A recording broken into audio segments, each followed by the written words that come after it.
Welcome back to Las Vegas Now. Everybody, if you hadn't noticed, summer is coming. So it's time to talk water restrictions with the Southern Nevada Water Authority. Here's our conversation. We are talking summer mandatory water restrictions because obviously it is about to get really hot in Southern Nevada. So what are those restrictions and why is it important to have them here? So during the summer months, from May until August, you're never supposed to water from 11 a.m. until 7 p.m.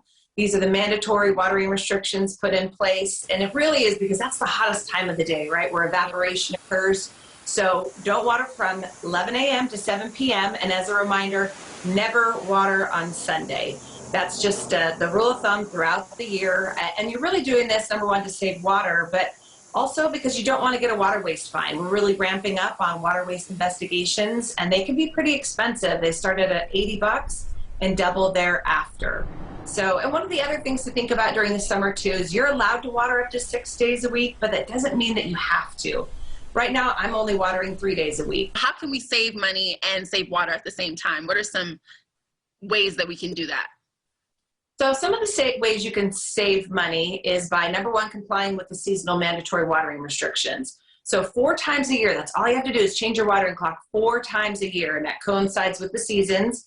And you can save up to $300 a year on your watering bill by simply changing those watering clocks.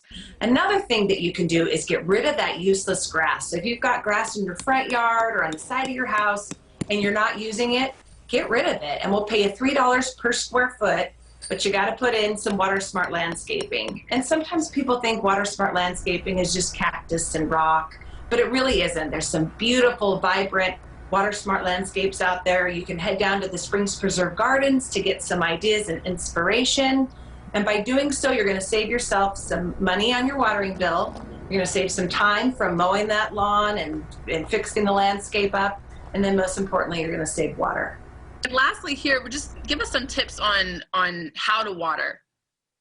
Yeah, so your sprinklers and then your drip emitters really need to be handled a little bit differently when you're setting it at your irrigation clock. So for sprinklers, we recommend the cycle and soak method. So that's really kind of the short and sweet. You're going to want to set your sprinkler clocks for 3 cycles for 4 minutes, 1 hour apart. And that really gives you kind of the best bang for your buck when you're watering. It gives it a chance to soak in and do the best for your landscape. Now, drip emitters are different. You're only going to want to do that maybe a couple times a week during the summer.